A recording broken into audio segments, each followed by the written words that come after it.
Should we get gross and go to tight end here real quick? Yeah, let's fucking All do right. it. So we got Dalton Kincaid at tight end 13, 124 overall. Or we got Chig Okonkwo at tight end 15 and 144th overall.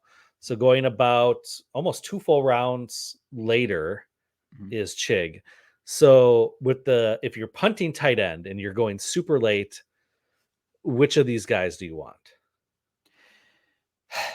Dalton Kincaid, I'm just going to say it, is not going to be what people wanted Dalton Kincaid to be, I don't think, this year.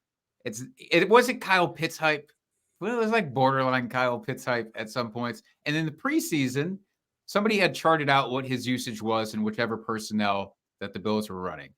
And like when there was two tight ends on the field with him and Dawson Knox, he wasn't really getting targeted all that much. It was pretty split between him and Knox.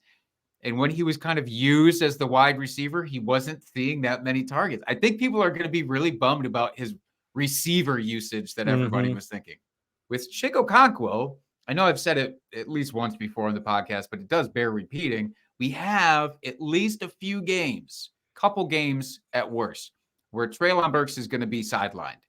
And so it's going to be Chig Okonkwo as the number 2, fingers crossed, and it's not a random tight end from this team. He should be the number 2 target on this offense. And so I want that out of the gates. I want to come out hot out of the gates with my tight end. I don't want to wait for a rookie to hopefully develop into what we want him to be by season's end, because he's not going to make it on my roster that long. So I'm going to go with Chig immediately. But do you have a preference here? Yeah, I'm Chig as well. I've never been a believer in the Kincaid hype from the very beginning. Ever since he was drafted, I thought it was an interesting draft pick for Buffalo, considering they had Dawson Knox there. I thought that was their guy. He'd flashed. He's looked really good. The fact that they picked him, Kincaid, up, was pretty surprising at draft day. And I know he's an elite talent. Blah blah blah. Whatever. I don't care. Like you said, it usually takes time for tight ends to develop.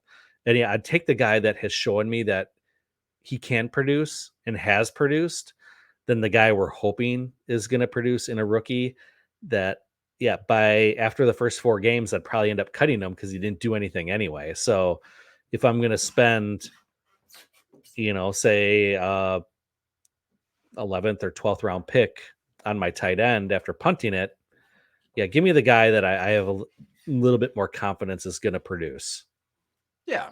And then we move on after week 3 or 4 or 5, whatever, and we stream Yep, anyways. And exactly. who even cares at that point?